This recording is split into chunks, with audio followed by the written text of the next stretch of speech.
begin with Tehillim by Yisrael Meir Shanik, grandson.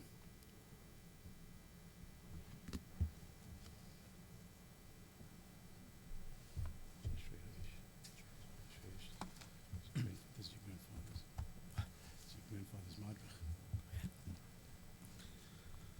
madrich. Asher Asher le'alach b'atzas v'shoim v'derech atum le'amor v'yishav l'isum le'yashav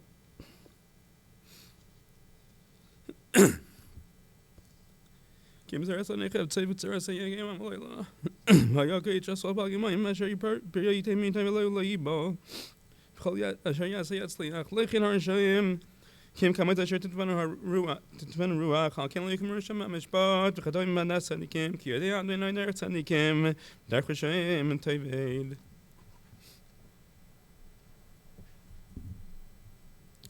David Nisan Shonik.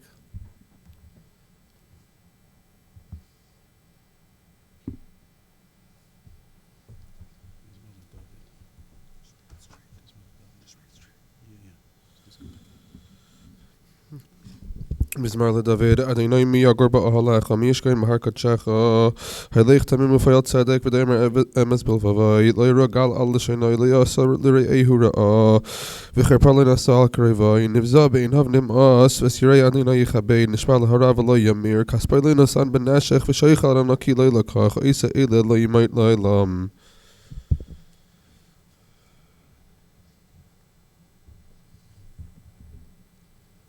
Chuli Kalish.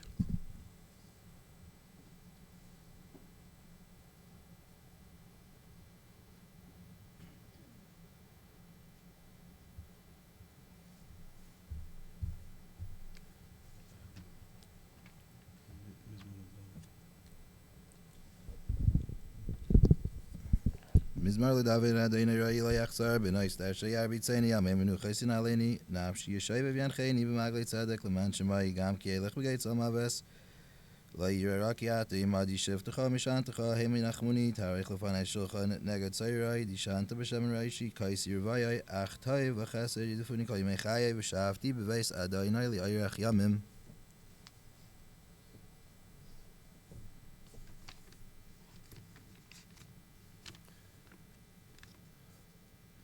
And Yitzchak Levy.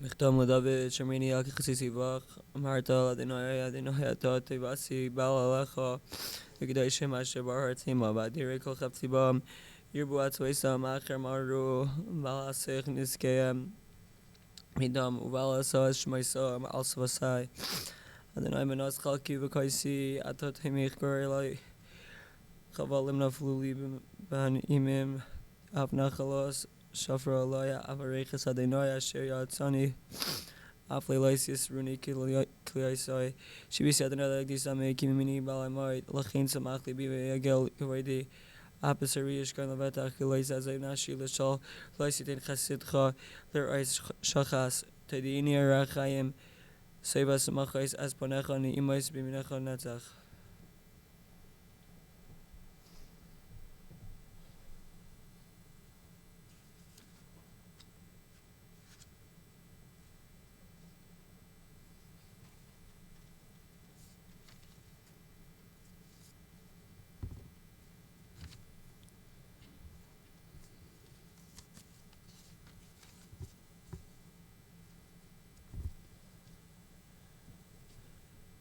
Well, I was asked by Yocheved Shonik just a couple of weeks ago.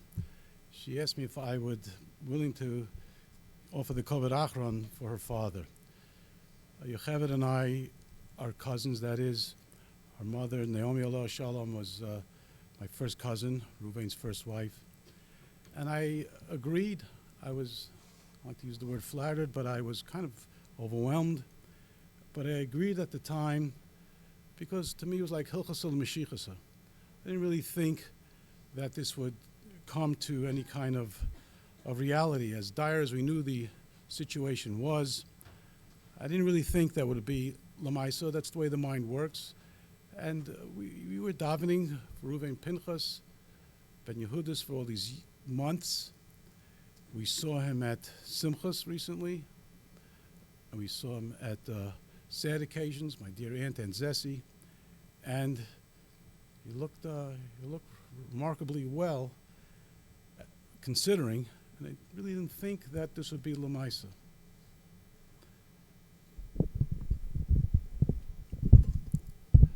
So I told Yocheved I would agree, as much as, like I say, I was very overwhelmed at the whole thought.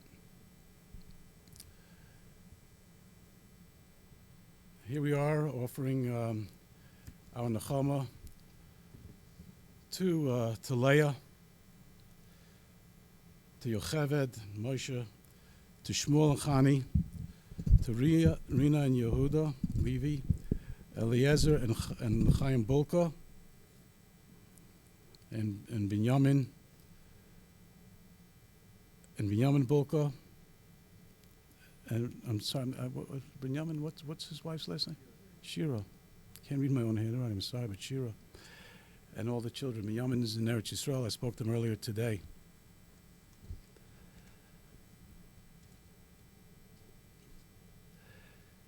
You know, the Chazal say when you learn Torah in somebody's name, Svasasav Davros Bekever, his lips move with him on the ground.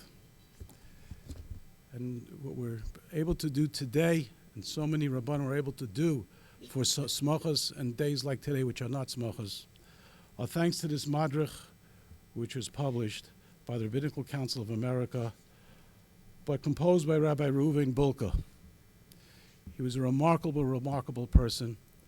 This is one of actually many, many svarim and books on Haggadah and Jewish thought that he was able to publish all the way out there in Ottawa. He was just a very remarkable person in so many ways, able to be so productive and so active in the RCA, so active in the rabbinate, very closely worked with my father in past years. He was nechbal HaKelim. He was not loud and outspoken in that way, but he had his impact, and his impact was upon the world today, upon the world. Today we read in the Haftarah, Ve'al Yoma ben Anecha El Hashem Leimor Havdel Yavdilane Me'al Amo. The stranger, the sojourner, the ger should not say towards Hashem, I hope you do not put me aside. It's part of today's Haftarah. Rabbi Reuven, the moment that he was diagnosed or declared as ill as he was, the world actually shuddered. Jews and non-Jews alike. Orthodox Jews, non-Orthodox Jews, Christians, non-religious Christians, religious Christians, and politicians made almost an international effort to daven and pray, say words on behalf of Reuven. He had that kind of subtle impact wherever he went. He had with him a little bit of a dry sense of humor too. I remember, my early years in yeshiva, I was studying semikhah, and I was thinking about the rabbinate. But, if anybody's been to yeshiva system, you develop a sort of cynicism towards a lot of things in this world, and especially a cynicism towards the rabbinate. And here I was thinking about going to rabbinate myself. And I don't remember what occasion was at a family simcha, and I said to him, Reuven, I'm not sure about this rabbinate. He says, and I said I was, just being my silly self as just a young guy then. Saying that because the job of a rabbi is to fool all the people all the time. But you always have to give this impression you're somebody that you're really not. And Reuven said to me, nope, that's what Yom Kippur is for. And you know what? I don't know how many years ago this was, many years ago, but the answer sat with me. I'll tell you the truth. The answer sat with me. And every time we approach Yom Kippur, I don't necessarily think to myself, why did I go into the rabbinate? I don't necessarily think to myself, the rabbinate, I hope I'm successfully fooling everybody all the time. But I think about those words that Reuven told me, that's what you have Yom Kippur for. The Yom Kippur is a moment that you really try to use, a day that you really try to use to clean your slate, to cleanse your slate, and it's not a joke. We're not perfect during the year. We're not perfect at all. We make mistakes. We do things we shouldn't, but that's what you have Yom Kippur for. And I tell you that it's the honest truth. Whenever Yom Kippur approaches, those words of Reuven stir in my head. Don't want to take more time because I think it's only appropriate that we do call up members of the family to express themselves more profoundly. But Reuven, it's tzali alacha achi. It's so hard to realize that somebody like you who is larger than life. He was larger than life. He was not just Reuven Bulka, the son of a prominent Rabbi Bulka, and so many people remember the Bulka family from the Bronx. The son-in-law of my dear Uncle George, and Atizesi Alei Ben Shalom. And a wonderful cousin. He was just a great, prolific producer, and that's going to be sorely missed. His wife, the children, Mrs. Rebecca Rivkin, the sister, surely going to miss Reuven in a very big way. But at this time, I will yield and will ask the children and some grandchildren to say words of appropriate hesped. So we'll start with Shmuel Bulka, his son, to say words of hesped l'kavod aviv.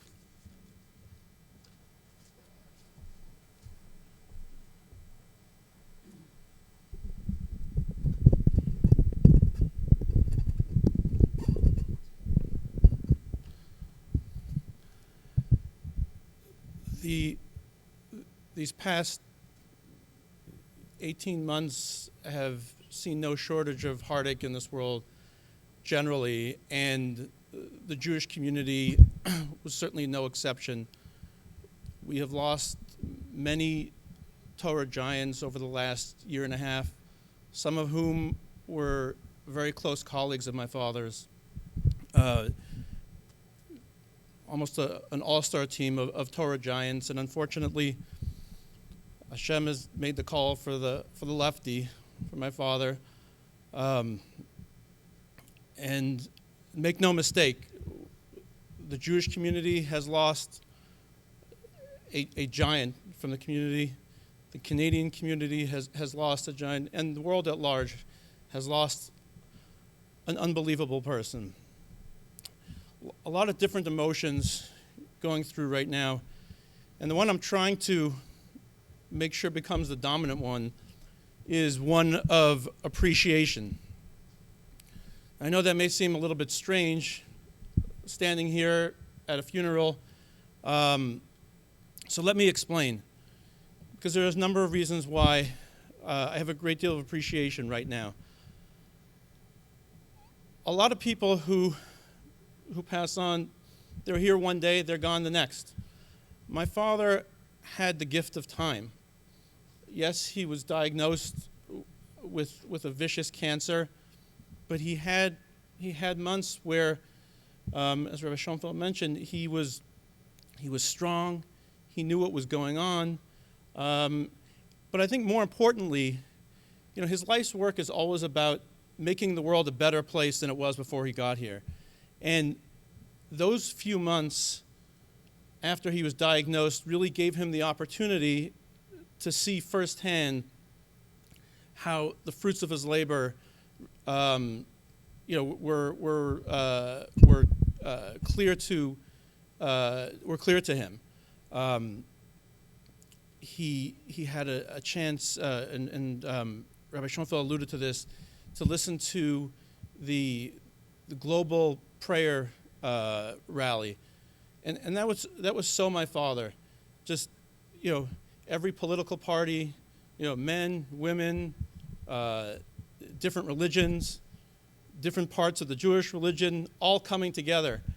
And when I talk about someone who is dedicated to making the world a better place, the way I think he did that was when he saw people who are different. A lot of people, most people today, unfortunately, when they see people who are different, all they do is go toward the differences. Some people make a career out of exploiting the differences. My father was the exact opposite. he would always look for commonalities, for how there was something he would have in common with somebody, even if he was different. Didn't mean he compromised his principles, but he was always looking for commonalities. And I think, so we, I think as a family are appreciative that he had the opportunity to see firsthand through emails, through so many different things, the impact that he had. On a personal level, these few months were very meaningful to us as well. For me, I got to see my father almost every day for the past 6 months. I don't even think I did that when I lived at home in Ottawa. So this was a wonderful opportunity.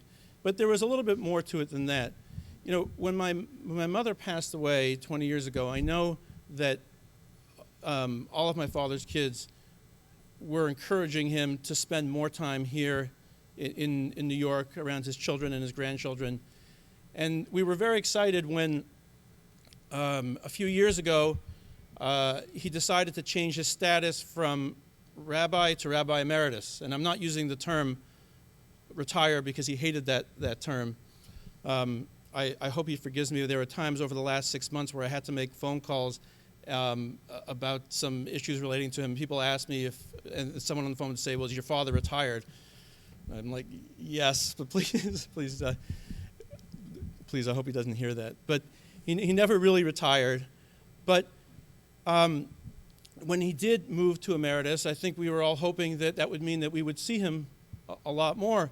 But I think in some ways the opposite happened, and he focused even more on the task at hand. And I'll be honest, I didn't understand it. I didn't understand it until he was diagnosed and he came here, and I had an opportunity to read emails that people sent to him, to see the different organizations that he was involved in. And I think for my father, life was very simple. He had a task in this world, and as long as he had the physical ability to accomplish that task, he was going to do it. But the second he realized that the circumstances had changed, he understood that circumstances had changed, and he'd have to leave. And so when I think about all that we've had over the last few months, I know it's a little bit of a dangerous thing to acknowledge specific people who helped make this happen. And I hope for those people I don't mention, and there are literally hundreds who helped in small and big ways, but there's some people I think I really need to mention, starting with my father's wife, Leah, who, some people were there with my father weekly. Some people were there with my father daily. She was there virtually every hour, and it was not easy. And she was just so sensitive in the way she cared for my father, for his physical well-being, for his emotional well-being, and as she always used to say, for his dignity. That was so important to her. And we are so appreciative. I'm appreciative of everything that my siblings did over the last few months, Binyamin, Eliezer, Rina. But I would be remiss if I didn't call out specifically my sister, Yaakov. She's been my sister for my entire life, but I really got a chance to know her in a real way over the last 6 months, and she is just an absolutely incredible person. And whatever we had over the last 6 months would never have happened without my sister, Yaakov. I do want to acknowledge also some people from my father's community in Ottawa. And the shul in general was just terrific. They've always been terrific, but certainly over the last 6 months, led by the president, Bonnie Boretsky, and she was very quiet over the last 6 months, but Bonnie, we know everything you did behind the scenes, and the family really appreciates it. Rabbi Sher, who is my father's successor in Ottawa, just the number of things he's done over the last 6 months. If it weren't for him, this event today would have taken place 6 months ago. And it's only because of his diligence in making sure that my father was okay that he walked in on the day where my father collapsed in the house in Ottawa. And without that, we wouldn't have had those 6 months. But there's just so many things he did over the years, over the months. I do want to call it, especially when my father was in the hospital. He was taken to the hospital at the beginning of Hanukkah, and he never had a chance to light Hanukkah candles because of fire regulations in the hospital. And Rabbi Sher was able to, on the 8th day, arrange for my father to light candles in a special room. Hearing my father make the Shechianu on the 8th day, we have the video. It's extremely meaningful. Shimon Fogel in Ottawa, when my father first got sick and taken to the hospital, COVID was in a lot different situation, and we couldn't go there to be in the hospital, and even Shimon was only allowed to go there an hour a day, but he went every day for an hour. But it wasn't just going to the hospital to visit my father. He called us with detailed reports. He was our advocate with the doctors. What he did while my father was in the hospital in Ottawa is just immeasurable and so important. And then finally, my good friend Harry Prezant. I know when I came to Ottawa in January, when my father came out of the hospital, I think Harry sort of saw the look of panic on my face because of everything that was going to have to happen, not just taking care of my father physically, but everything relating to moving out of Ottawa. And Harry said to me, he said, "You concentrate on your father. I will take care of everything else." And it was an incredible feat, and I'll forever appreciate that. We were able to have a Pesach Seder with my father for the first time in 20 years, and that would never have happened without my wife Chani, who basically made the Seder in my father's apartment. And incredibly, he was able to stay up the entire time, saying Divrei Torah. I remember one time speaking to my father on a Friday. I think it was the Friday after he first found out that he probably had pancreatic cancer, and we were in Ottawa, and he was in Ottawa, and we were in New York. And I asked him on Friday afternoon, I said, "Can you give me a bracha?" And I meant, the bracha that traditionally is given on a Friday night by a parent to a son. And I guess I wasn't clear in what I asked, and he said to me, he goes, "My bracha to you is that you have as much nachas from your kids as I have from you." And I tell you, my kids in all this have been unbelievable. When my father was diagnosed, he had just written a book, but it needed to be edited. And one of the first emails he sent to me was, "Can you have Ricky edit this book? I really want to make sure it gets out." And Ricky just picked it up. And editing a book is not as simple as it sounds. And the book was published. Unbelievably, my father got to see the book, which is just incredible. And Ricky also got my father to agree to allow Ricky to write a book about his life, and she's in the middle of doing that. So I don't want to put any pressure on her, but it just did. My daughter Talia, my father was just so proud of her. An aspiring lawyer, actually more than aspiring, and I know it meant so much to him that she accepted her current job, with him by her side. And then, my son Avi, he's done so much over the years with my father. Had a great relationship with him. But when my father was sick and I had to go up, to be the one to greet him coming out of the hospital and to take care of everything, Avi volunteered to go with, and I got to tell you, if he was not there with me, I don't know how I would have done it. He was just, for somebody that age to be able to handle that was just unbelievable. So where do we go from here? Obviously this is very devastating, and I listened this afternoon, and I encourage everyone else to listen to Rabbi Sher, the rabbi in Ottawa, has a 3-minute video on the web link. And, the question, what do we do now? My father's no longer here physically. And I think the answer is really simple. So for my father, for all the different things that he was involved in, all the different initiatives, these were never meant to be things that were time-bound, that would end when his time on this earth ended. For him, this was all about laying the groundwork so that everybody else could come in and pick up on what he's done. And I think that's what our obligation is here now. You take something like kindness, which was a huge focus of my father's.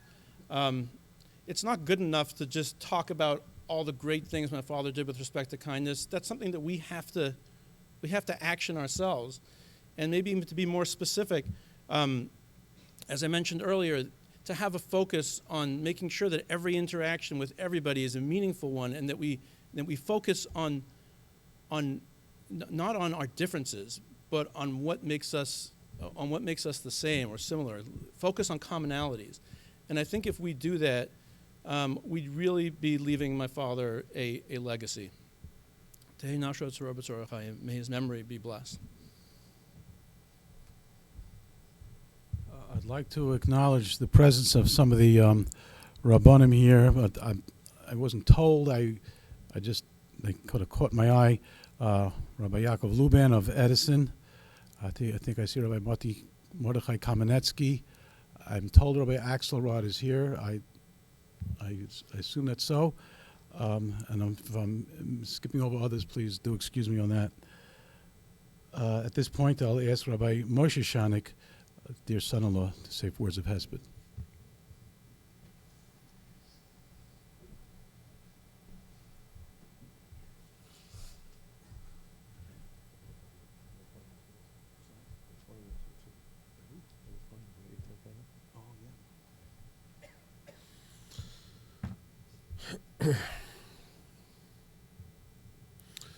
Rabbi Schoenfeld mentioned Yom Kippur.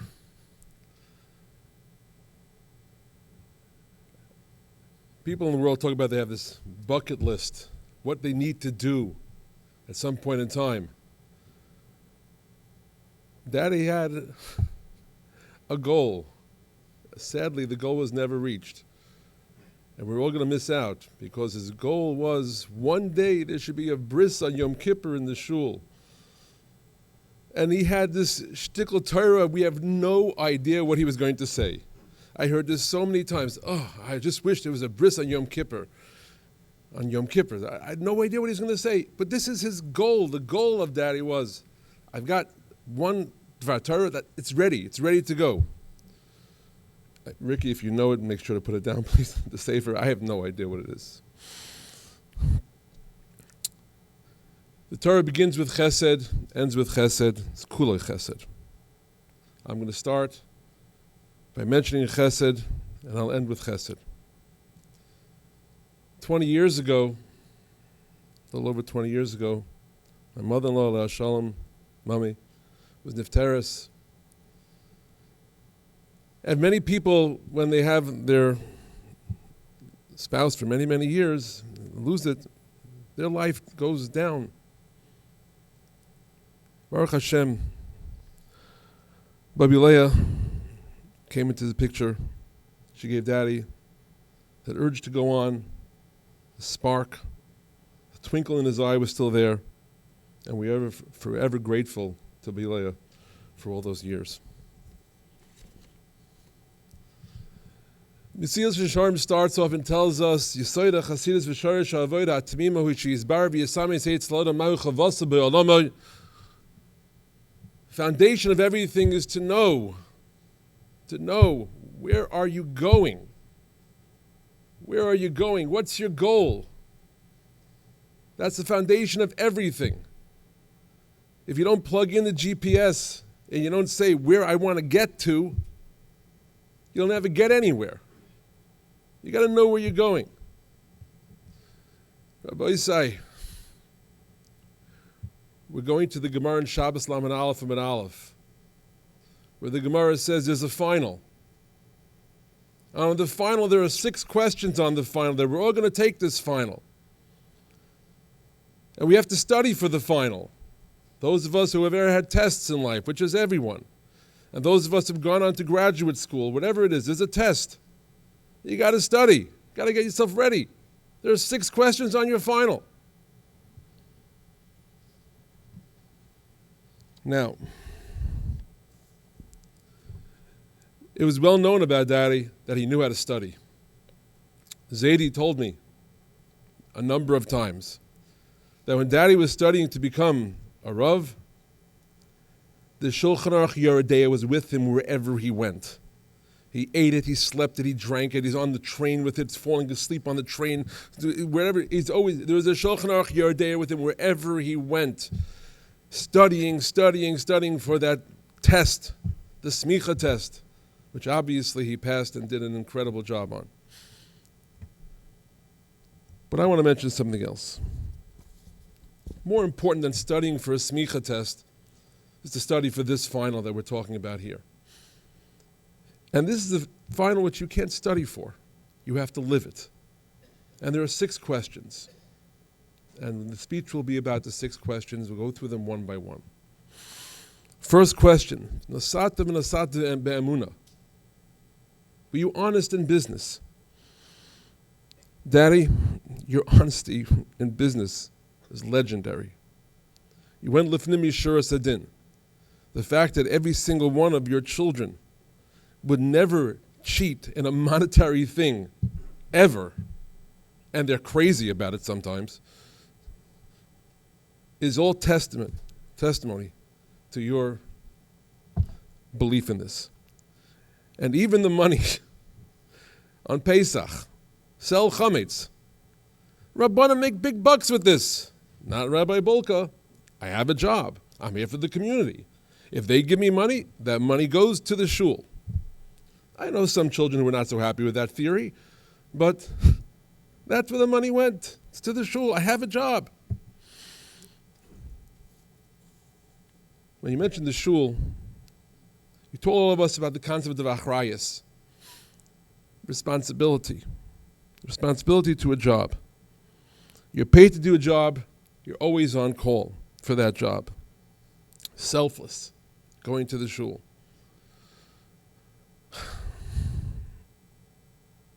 And that shul, the relationship, as Rav Dessler writes, the more you give, the more you love. And Daddy loved the people of the shul. And they loved him back. I overheard somebody ask Rabbi Schoenfeld earlier. He came in all the way from Ottawa. Could I write kriya for the Rav of my shul? Most people that I know are not asking that question about their Rav. And that's question number 1. Are you honest? Question number 2. Kavata itim l'Torah. Did you set up time for learning? It was a constant. Those of us who remember, go down to the basement. Go to that room. There's a chair. There's a person sitting behind the chair. He's got his feet up half the time, but there's a person sitting up in that chair. And he's got sefer after sefer open in front of him because he's going to say a shtickle Torah tomorrow to the Ottawa people, a shtickle Torah, that he could say the same shtickle Torah in Brisk. That he could say the same shtickle Torah in the top shir in the Mir. And he's saying it in Ottawa to the people over there, bringing and raising them to incredible levels. Sitting in shul.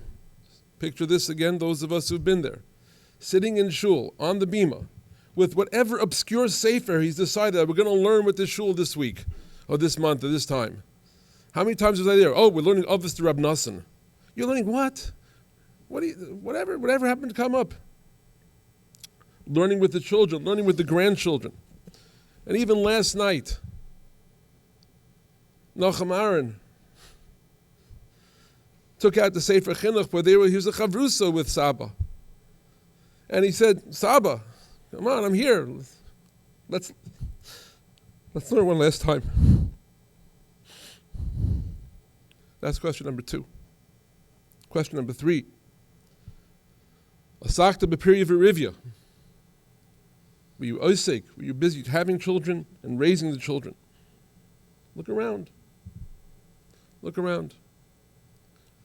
Concept of raising children doesn't just mean raising, bringing them up to higher levels. Coming from a midbar to have B'nai Torah, Dorei Doros of B'nai Torah. That's called raising children. And especially when it comes to tefillin. As we all know from the family, Saba said, I've got to buy the tefillin for all of my grandchildren.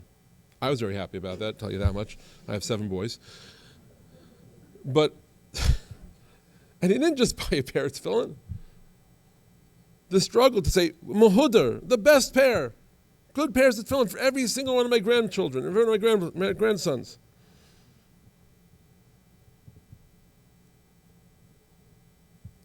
And of course, we'll get back to that in a minute. Question number 4, Tzipis Yeshua.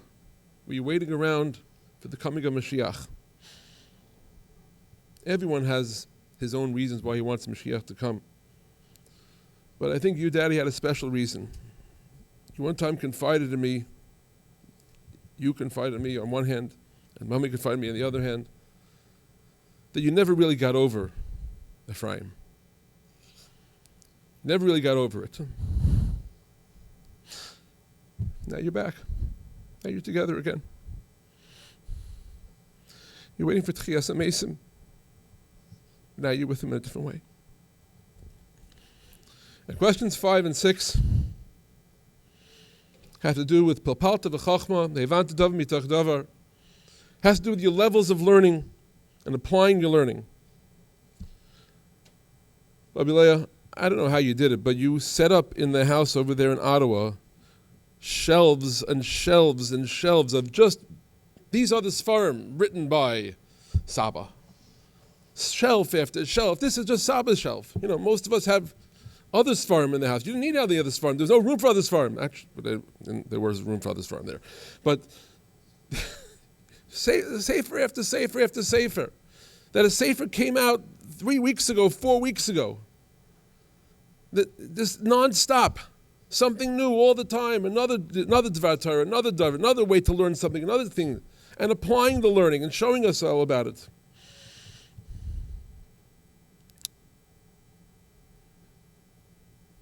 So you spend your life preparing for the final daddy. But more than that, you taught all of us how to prepare. And one of your greatest achievements was Hakaras HaTov, being grateful to others who have done things for you. And we, your children, your family, are eternally grateful for all you did by your actions, by example. We miss you already. May you be a Melech Yosh V'Klal Yisrael. I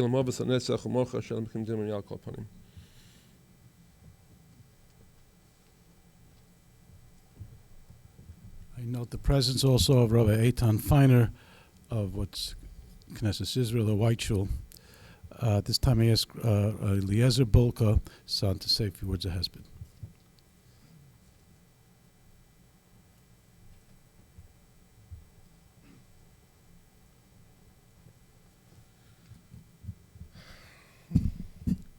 There was a feeling when Daddy was diagnosed of a little over 6 months ago. There was a feeling that, in essence, the mourning, the Avelis really kind of started already. We had, we saw the stories in the papers and the specials on TV. And to a certain degree, the Hespedim had already begun. It was a little bit of an eerie feeling, but I think we can say that at the same time, the Nechama started at the same time as well.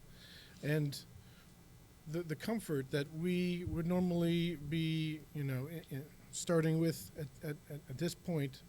This nechama, Shmuel spoke about this a little bit, just from my father's perspective of having been able to see the fruits of his labor, but for us to be able to see, to reflect on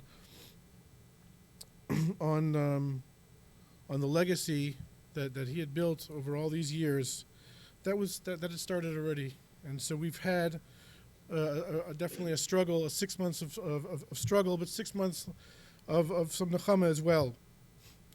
And we've definitely had time to reflect on this legacy. And we all probably have stories in our mind. There's one story that stands out in my mind, which is ironically a story that, where my father wasn't actually directly involved. Just by way of introduction, there's a Gemara that talks about, I believe it was Rabbi Yochanan ben Zakkai, who it said of him that nobody ever beat him to the punch for a Shalom Aleichem, even a Nachri Shebashuk. So I heard Rabbi Pesach Kron talk about this Gemara and says, what is the idea of a Nachri Shebashuk, a non-Jew in the marketplace? Is it because they're not Jewish? If they're just because they're not Jewish, then just say a Nachri. Why Nachri Shebashuk? So he says, a Nachri Shebashuk is the epitome of somebody who the relationship between you and this person is as fleeting as it could possibly be. You're going to see this person for a half a second, and you'll maybe never see them again. And still, nevertheless, Rabbi Yochanan ben Zakkai saw fit that he needed to always be the first one to give shalom. And I think this was a trait that Daddy definitely portrayed. But also, I mean, if those of you from Ottawa, either here or watching, would certainly remember that when there were all sorts of different workers in the shul, either they were the maintenance people in the shul or they worked in the kitchen. It wasn't just that my father was friendly with them. That wasn't it. He became their friends, and everything that was important to them was important to him. He really became their best friend. So the story goes, it was a very wintry evening in Ottawa. Chaviva and I were recently married. We actually went out to do some cross-country skiing in Ottawa, which is something that my mother, Allah Shalom, got us into.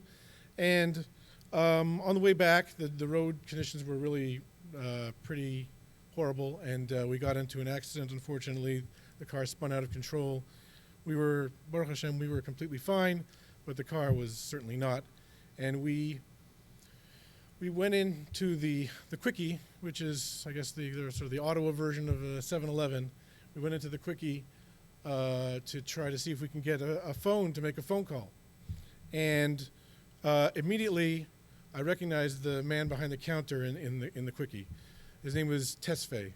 I don't know who might remember Tesfaye, but Tesfaye was one of these workers in the kitchen who was he was a very, very bubbly man. He was very happy, and he was just a pleasure to be around. And I had done some hashgacha work in the kitchen, so I had a relationship with him. So I recognized him right away, and he recognized me right away. And as soon as he understood what was going on, he scrambled to make the phone available for me. And this is why I'm telling this story. He turns to me and he says, "I love the Rabbi Bulka. You know why I love the Rabbi Bulka? Because the Rabbi Bulka, he work for the God." That was his word. And these words, this is over 20 years now, and these words are always echoing in my brain when I think of the legacy that Daddy has built.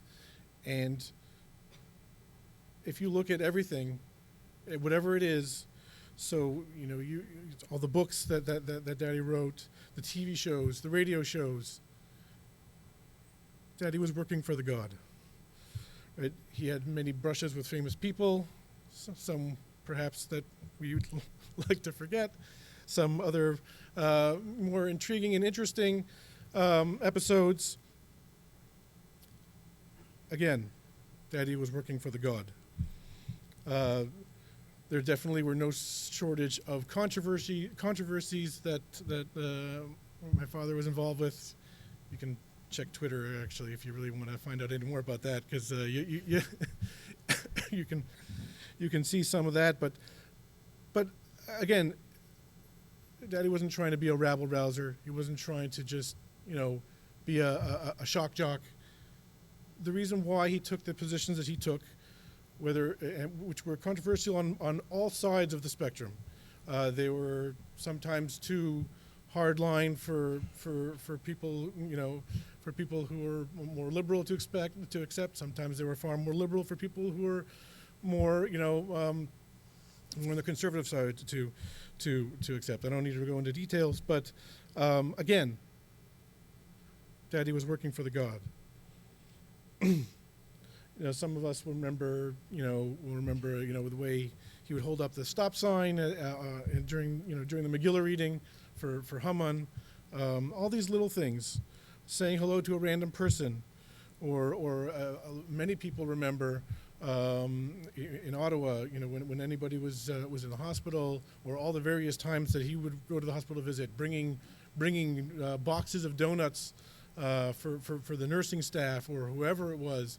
Again, the theme always is and always was, the Rabbi Bulka, you work for the God. For us, though, certainly from a family perspective, I can't speak for everybody, but I think for me, what stands out the most when I look back at the years is the radiant glow of pride that you would always see on Daddy's face when you'd walk into a family simcha, a bar mitzvah, a bas mitzvah, a wedding. There was something different. You could tell right away. You walk into the room and you'd see this countenance of a. So it was written all over his face how proud he was and how happy he was to be there at the moment. And that's something I think we're certainly going to sorely miss. Again, everybody here had perhaps different relationship on a different level with my father and has different specific memories. One thing that I'm sure all of you had exposure to to some degree was that my father definitely had a way with words. There were sometimes there may be a little bit in the realm of a mishigas, but there was one story that I saw come up a number of months ago when the news of his illness was made public, that really showed me how much he really thought about what he was saying and why he was saying it and how it affected other people. There was somebody who was traveling with him, and my father opened up his wallet, and this person saw that there was a picture of my Zaidi in the wallet.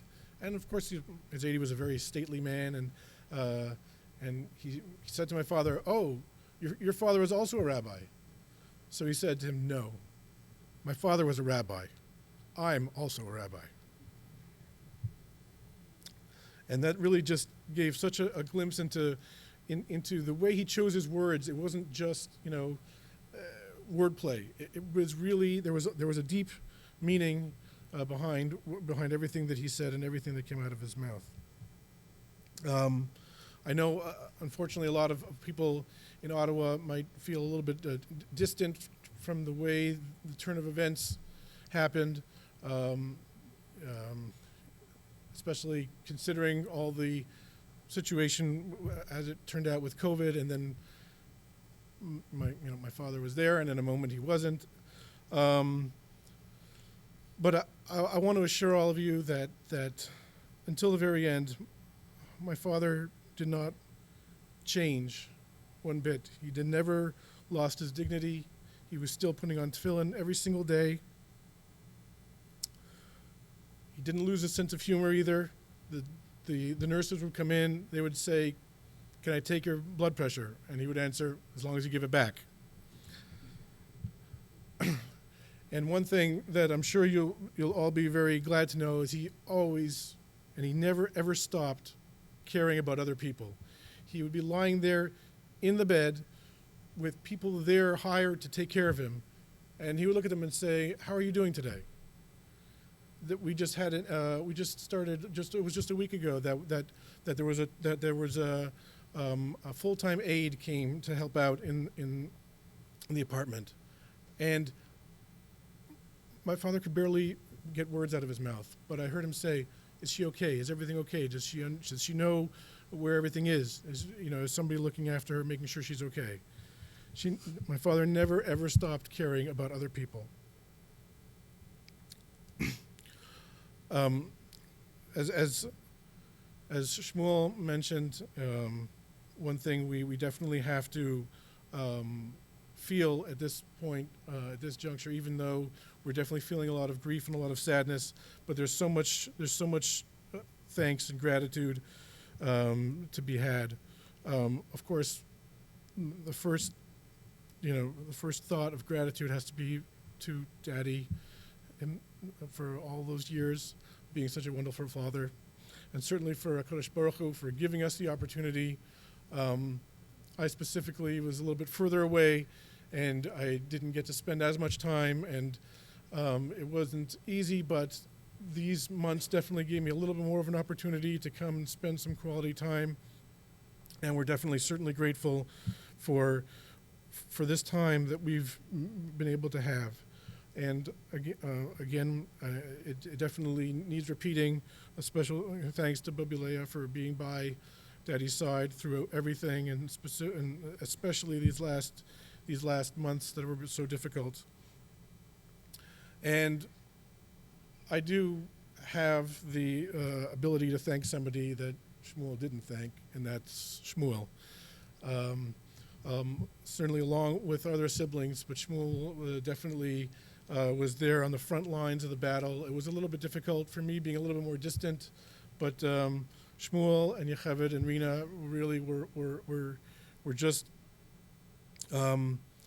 unbelievable. And I say this without exaggeration. There was not a single decision that was made during the course of this time that was not made with 100% just the dignity of my father in mind. And I still remember actually when he first became sick, I remember actually Shmuel saying this on one of the calls that we had. We had many conference calls, and he made this very clear from the very beginning, and I can tell you it was till the very end. Every single decision was not made with the slightest bit of personal bias as to what the right thing is for my father. It was all about what is the right thing for him and what does he need right now. And I'm certainly grateful for all that Yocheved, Shmuel, and Rina, and Binyamin have done over this last number of months. And I should also mention my wife Chaviva for having to hold down the fort numerous times when I came in alone and spent a couple of days away from home. It definitely was taxing on the family, and I definitely appreciate all of that.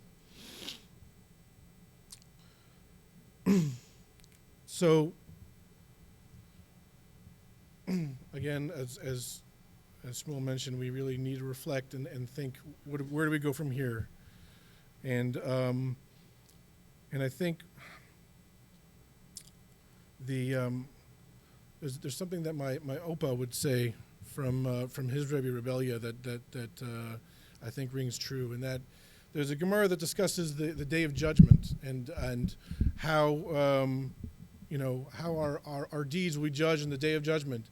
And there's a discussion in the commentaries that this is actually referring to not when somebody dies, but even every Rosh Hashanah for those who've already passed. And of course, the question is, what have they done over the last year if they haven't been around?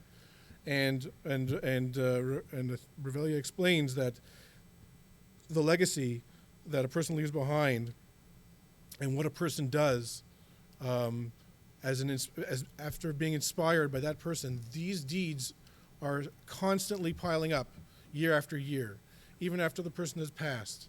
And I think we can definitely take some degree of comfort in knowing that, of course, we as the family have the responsibility to carry on Daddy's legacy, but we know and we see that the effect that Daddy's legacy has had on our family, on the city, on the country, on the Jewish world at large, and the entire world at large.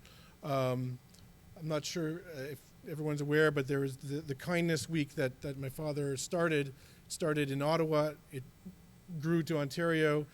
Just a number of weeks ago, became law in the House of Commons in Canada. This coming February will be as part of a national holiday, so to speak, but it's on the national calendar, Kindness Week. So people all around the country, and hopefully this will spread even further, all around the country are going to be doing acts of kindness, and they're going to be doing it because they were inspired by Daddy. So we can definitely take comfort in that, and we can certainly take that as a charge for us to move forward to carry on his legacy. And I certainly hope that we have the strength to do that.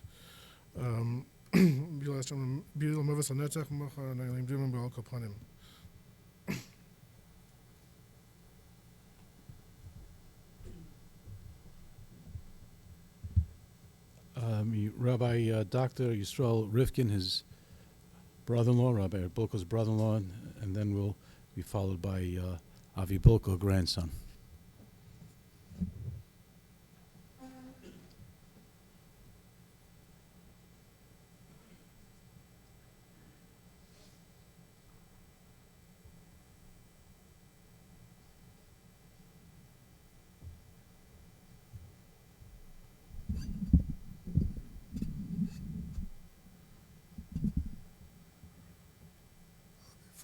Before I begin, I would like to personally thank my own rabbi and friend, Rabbi Yaakov Bulka, Congregation K'hal Adas in Edison, for taking the effort to come here. It was a busy schedule.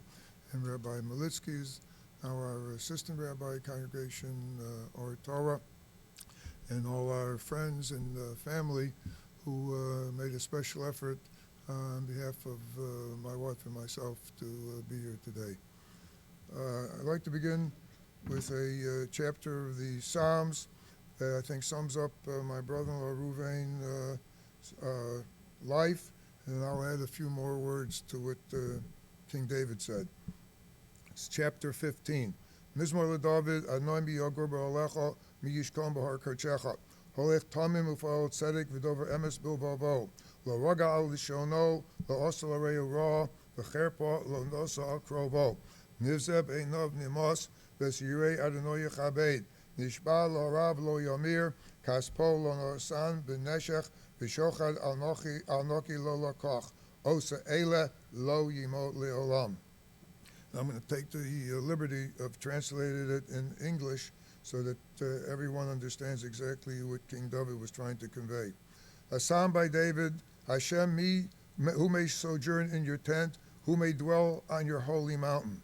One who walks in perfect innocence and does what is right and speaks the truth from his heart, who has no slander on his tongue, who has done his fellow no evil, nor cast disgrace upon his close one, in whose eyes a contemptible person is repulsive, but who honors those who fear Hashem, who can swear to his detriment without retracting, who lends not his money on interest, nor takes a bribe against the innocent. The doer of these shall not falter forever.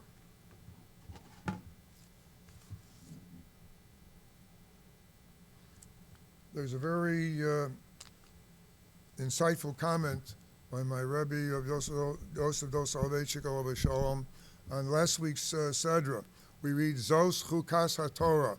This is the law of the Torah. This is the decree of the Torah, and everybody seems to concentrate on the ritual of the Poradum of the red heifer. But Rabbi Soloveitchik Alav Shalom says, scroll down a few lines, and the Torah starts again. Zos HaTorah Adam Ki Amus Ba'oel. And it says, this is the point. The enigma, what we don't understand, and what's up to God, is Adam ki yamus bo'el. An individual has to die. Life is finite, and we don't understand it. Here we have my brother-in-law, Reuven Bulka, whose life was productive to the very last moment. And not only was he productive to the last moment, but he had so much to give, so much more to contribute, so much more to give to this his family, his friends, and the world in general that he touched. And yet, Hashem thought that he belongs in the heavenly spheres, and he took him with us. This is, we call Avelis Yeshana. Today is Avelis Chadosha. Today is Avelis Yeshana. But the Avelis Chadosha, we have a new Avelis like today. We have no right to question. We have no right to Hashem no sam, Hashem lo kach, Yehi Shem Hashem avorach. God is given, God is taken. May the name of God be blessed. But I just want to concentrate very briefly on those who are before me, the grandchild who are after me. They concentrated on John and their family and on his contribution. I just want to say a few things on our own personal level, and that is concerning my brother-in-law's relationship to myself, and of course to his own dear sister.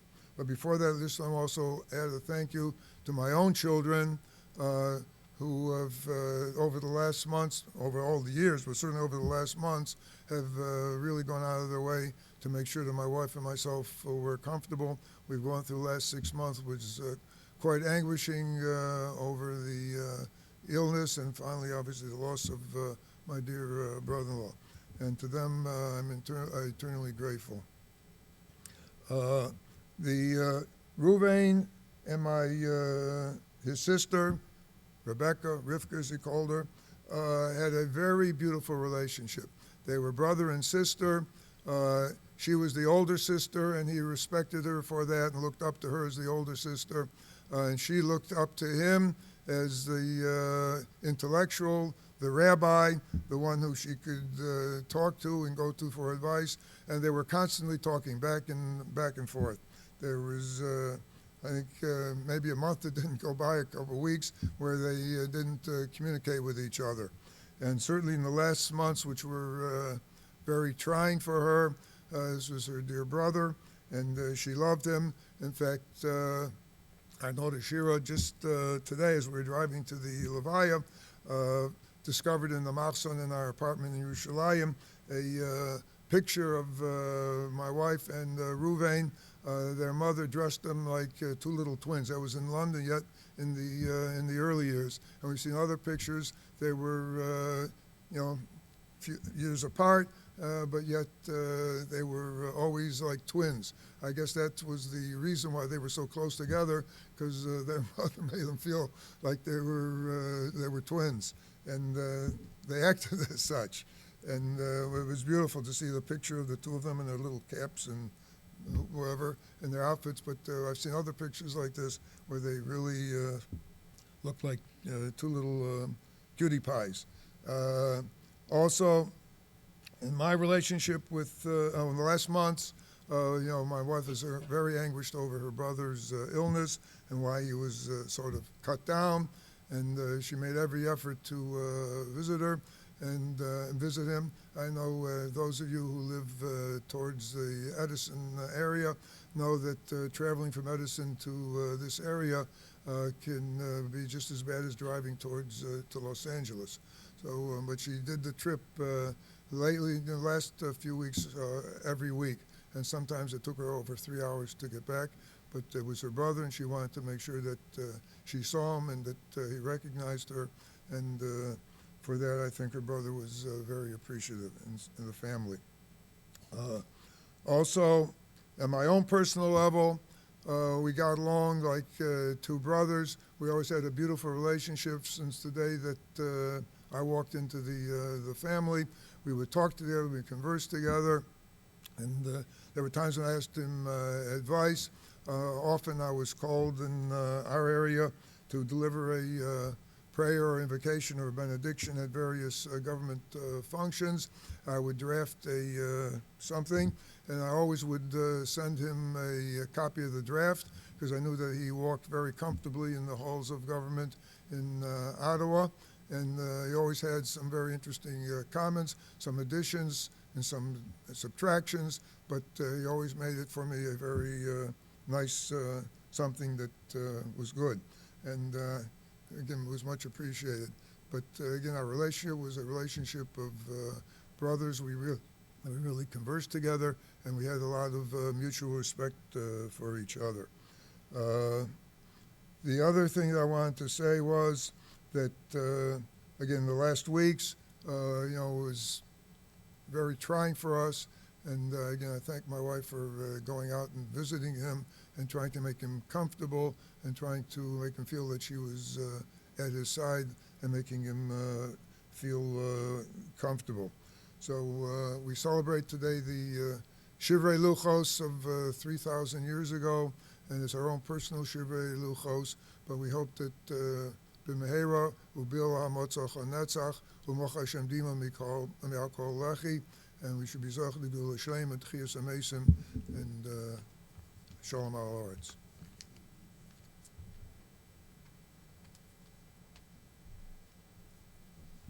We'll conclude with his grandson Avi Bulka, and then that will be followed by Molly.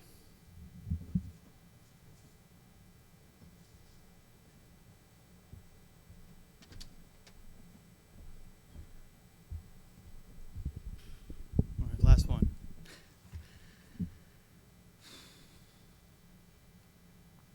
So, Saba, you had such a unique relationship with each one of your grandkids. Even with the physical distance separating all of us, you had a special relationship with every single one of your grandkids, the Shaniks, the Levis, all the Bulkas from Baltimore, the Bulkas in Israel, the Bulkas of Woodmere. Personally, when you were awarded the key to the city of Ottawa, I made the trip with my father to attend that ceremony. That was a while back. When you so fittingly had Rabbi Bulka Kindness Park named in your honor, I know I was there for that occasion, and unfortunately, when you first faced health challenges back in January, I was able to be there with you in Ottawa. Aside from the inherent fame that came with being Rabbi Bulka's grandchild in Ottawa, the reason why I felt the need that I wanted to go visit you in special occasions is because you made every effort to be there for every one of our special occasions. Even though you were in Ottawa, you made a special effort to come to every single, whether it be the Bulka or Levi or Shana graduation or weddings, bat mitzvahs, even the small things, a siyum. You made the effort to come to every single thing. And there are a couple brief stories I want to mention. You told me about bar mitzvah parsha over the phone. My bar mitzvah, I remember you used to talk. We used to be in the car. You used to be in the car. I was with my tikkun. And I was laning, and then you would correct me on a little truck, and you were driving, and somehow you caught that mistake. So what I did was later on, I decided, okay, maybe it'll be a good idea since he doesn't see me, he's not with me. Maybe I can kind of read from the side with the notes. So he didn't really understand, whatever. So I did that, and he was quite impressed with the progress I made in a week, which was pretty impressive. But I have a feeling he kind of knew, but definitely he definitely knew, but he knew that I would be able to do it for the bar mitzvah. A couple more stories. The day I received a grade in my first semester of college that I wasn't so happy with. I went out to dinner with him that night. He happened to be in Lawrence. My sister Talia was there and Bobby Leah was there, and Saba knew that something was off. He was able to tell that I wasn't myself. So after that he kind of reached out to me. He said, after he took me aside, he said, is everything okay? And I told him, not really, I didn't do so well. So aside from him telling me, oh yeah, I had that same experience, he was telling me about what his father told him when he didn't do so well in math. Yes, it was math. He didn't just leave it there and that be the end of it. Every semester after that, Saba, you always called to see, did you get your marks yet? My first day of work last October, I still have the voice message. I missed your call and I still have the voicemail that you left me with so much excitement, asking how was your first day of work. I hope it really went well. You always cared so much about everything for all of your grandkids. With me, all the Shaniks, the Levis, the Bulkas of Baltimore, the Bulkas in Israel. You cared so much, about everything, about all of us. And even the small things, like all our messages started, "Hi, dear Avi, how you doing?" Like everyone was so dear and important to you, and that's just something that's so mind blowing. That every little thing in life was so important to you. I'll conclude with this story. So, as your personal tech support, I advise you on all of your tech purchases and anything that relates to technology. So, at one time you needed a wireless printer in Lawrence. And I advised you exactly what to ask when you went to the store. I told you what to ask for. I believe you followed directions, so I hope you did. Otherwise, the story isn't really fun. But so when we got the printer, you asked me to come set it up. So I set it up, and I noticed that the wireless functionality wasn't working. And then I looked closer. I'm like, this is not a printer. This is not the printer I told. Like, this is not a wireless-enabled printer, or whatever. Not to get too technical, but this was not a Wi-Fi printer. Myself and Bubby Leah were there, and we were very adamant that you should bring it back to the store. I don't know if you remember that. We were saying, yeah, you should bring it back. You asked them to do one thing, and they led you, the wrong direction. But, being the man that you were, you realized that it could potentially, come off as like hostile or accusatory, and you were representing. You realized you represented more than yourself. You always wore your yarmulke. You represented, as a Jew, you represented more than yourself. And you said, I'll stick with it. I'll work around the little inconveniences, and I'll have to, go on the computer and print. Just those little things in life, and Eliezer touched upon this. When we came to visit you, the aide was telling us that, oh yes, the rabbi, he asked us, how we're doing at night. That to me, those little things just show how great you are. I can go on about the impact you've had on my life. I can go to each one of your grandkids, and we'll have similar, stories. But I will end here. I would like to say, so I'm hereby saying, I know you're very into that. So I'm hereby saying, we all love you. We all appreciate everything you've done for us. And we'll always keep, the lessons of kindness and caring close to our hearts. Thank you.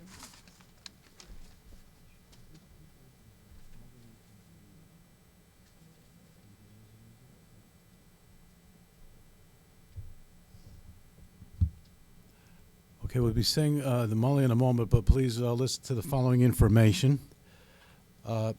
Shiva, well, before we get to Shiva, the Kvura will take place in Eretz Yisrael, in Eretz Chaim, Beit Shemesh. So hopefully the Aron will get there. It's planes due to arrive, I think, 5 p.m. Israel time tomorrow. And you got to allow for a couple of hours to get to the cemetery, but that's right now where things stand. Shiva will be observed at 704 Emerson in Woodmere. The hours of Shiva are 10 a.m. to 10 p.m. Beginning today with mincha will be today at 7:30, as it will be for the rest of the week, and followed by 7:45. Okay, that's a correction then. 7:45. I'm sorry. Yes, correct you. I'm sorry. Chakras is at 7:30. Mincha Marav is at 7:45. There will be Kriyas HaTorah. Am I right? Do I have that right? Okay. So let's get that right. Tonight, Mincha Marav 7:45. Tonight, Mincha Marav. What? And the rest of the week, Mincha Marav is when? Mincha Marav otherwise is 8:15. Okay. And Chakras during the week? 8 is when? 7:30. Okay. I'm sure the respective shuls or your sources of information will get that out. Again, it's 704 Emerson in Woodmere, 11598. And the hours of Shiva are 10 a.m. to 10 p.m.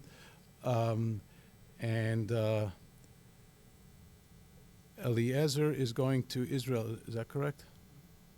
Eliezer is going to Israel. Binyamin lives in Israel. The rest of the family will be remaining here and sitting Shiva together. If somebody changes, I'm sure they'll let that out. But right now, the plan is for the rest of that family that's remaining here And I guess Eliezer, when he returns, will all be at that address at 704 Emerson through Friday. Again, if it is subject to change, I'm sure you'll hear that information. Now, for the family that's remaining here, Shiva begins as soon as they depart from the Aron. So we'll ask everybody who's able to please remain, and we'll be Menachem Avel, the family, when the Aron actually takes leave. So please do keep that in mind. All right, at this time then, we do ask Rabbi Ronnie Levy to lead us in the Kel Male. After that, please do file out and make your way towards the Aron. The Aron is not going to the airport right away unless things have changed, but otherwise the Aron is not going to the airport right away, but we'll be Malava the Aron to the extent that we can.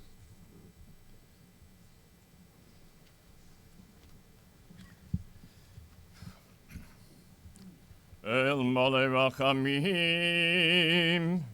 Shochein Bamomim Hamitzayim Menucha Nechono Tachas Kanefei Ashchino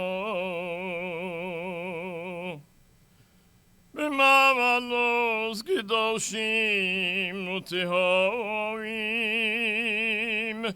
Kizoa Orokinyam Mazahivim Es Nishmas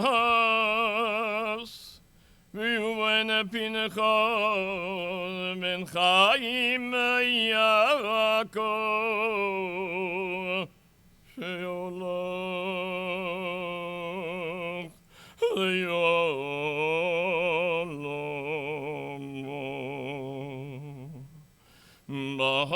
Ba'abum Shenod V'tzedako Miadas Korah Nishmoso Began Eden Tehei Menuchoso Lochein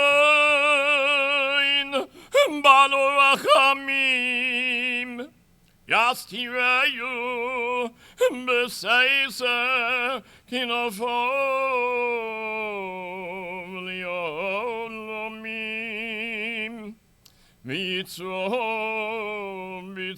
Chaim Es Nishmoso Adonai Hu Nachaloso V'yonuach Chale Mishkomo B'sholom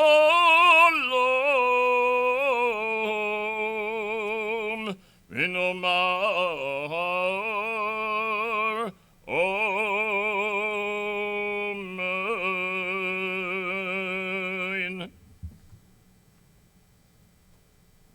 We'll ask grandsons or any other members of the Chevra Kadisha to please Malava the Aron to the hearse.